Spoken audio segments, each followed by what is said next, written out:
Good day everyone, welcome back to Carlitos Adventure. And for today's video, gusto ko sanang i-share or umpisahan na i-share ang magiging experience ko to reach my goal this year. Now, ano bang goal to? My goal is to run a half marathon before the year end, which is 21 kilometers. Nani? So guys, nasabi ko rin sa mga live ko na before I run the 21 kilometer half marathon, I will do like a soft launch, kumbaga na magti 10 kilometers muna ako. And when I was browsing sa Facebook, I saw this particular event which is the Hoka Midnight Run Asia. And nalaman ko na this is in connection with Run Rio, which is siya yung kauna-unahang fun run na nasamahan ko nung bata pa ako, which is I was like 21, 22 years old back then. So I decided na mag-join and to prepare myself. And of course, natawa ako rin sa medal. As you can see, ganda ng medal nila. Nice! Ayun guys, so this is a screen recording ng pag-register ko sa Hoka Midnight Run Asia. So of course, gumawa na ako ng account using my email and I created my password. So I click Manila kasi maraming lugar yung paggaganapan nitong event na ito. So on this one, I was logging in na since I was able to create a account already. Now, unang yung makita rito is of course kung anong event yung sasalihan nyo, and I decided to do the 10k run, although I swear toksong-tokso na ako mag 21k, pero I decided na baka masyado kong i-push yung sarili ko. Now dito sa part na to, pwede kayong mag-register ng ibang tao. So kung sa grupo kayo, pwedeng isa lang ang gumawa na registration. On this part, it's the delivery ng mga item nila. So I decided not to avail it. And of course, may part dito na i-ask kung anong shoes yung ginagamit nyo for running. And honestly, wala pa ako nabibili na running shoes. So naglagay lang ako rito ng kahit anong sapatos. Actually, pang basketball yung nilagay ko na tatak ng sapatos. And then of course, it will ask for your emergency contact info and yung emergency person na i-contact just in case na may mangyari sa inyo. Now, of course, sa first part din, which in-skip ko na, nag-ask to ng mga personal information. Now, another thing is, meron ditong part kung saan mamimili ka ng size ng iyong singlet. And then, if you would like to get a different one with an additional fee, nakalagay rin dito kung saan mo gustong kunin yung mga item or yung singlet mo, and I decided to get it in One Ayala. So kita-kita tayo guys doon. July 14 I will be getting my singlet. Dito merong mga hotel na malapit sa MOA na pwede kang mag-book para nga naman malapit ka na, kasi alas 12 ng gabi yung run. So nasa sa'yo naman yan. Maliwanag naman doon, medyo nakakalito lang kasi may nakalagay na free, and then sa baba, this is not free. So may bayad talaga siya.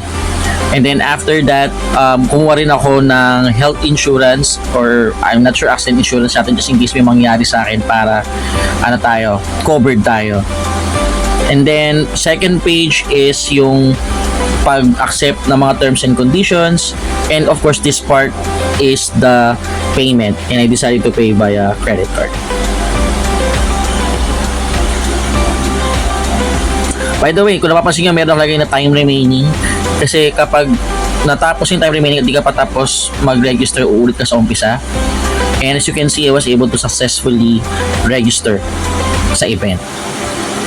Nung nakapag-register na ako, of course, the first thing that I did is umpisahan na yung practice or yung preparation ko. So this is my first day of talagang running 10 kilometers. Although, to be fair guys, or to be honest, hindi naman talaga ako tumakbo the whole 10 kilometers.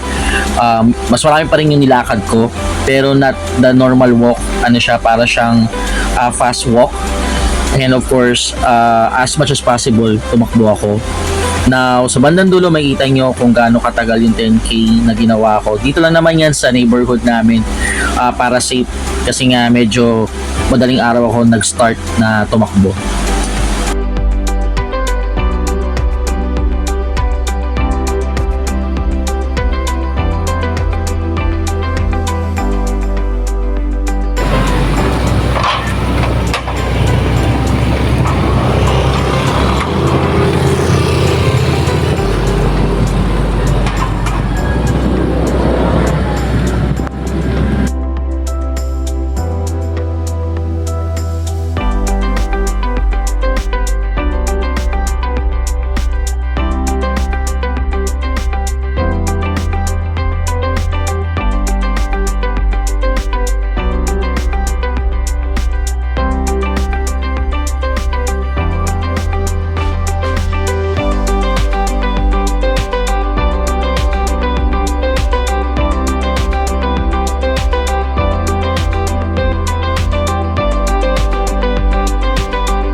Alright guys, so on this part, I actually use an app para matrack yung progress ko. And as you can see, nagkaroon ako ng badge dahil nakumpleto ko yung 10K run for the first time using the application.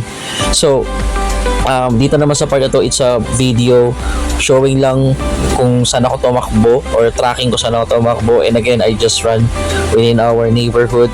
Now, it also shows yung pacing ko, gaano kalayo tinakbo ko, and of course, the elevation.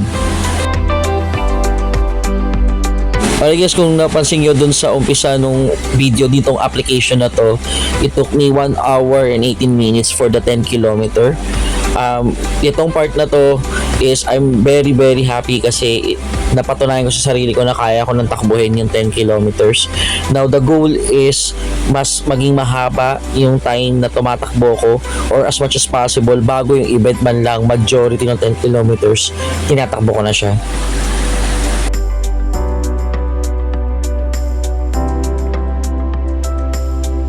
Alright guys, so this is the first video para sa preparation ko para sa Hoka Midnight Run, and I'm really excited. Kita-kita tayo doon. I will still share my preparation para sa run na yun, and just wait for it. And thank you sa lahat na suporta nyo. I hope you like this video. If you enjoyed it, please like and subscribe. Hit the notify bell. See you sa next video natin here sa Carlitos Adventure. Maraming salamat sa mga suporta and have a great day.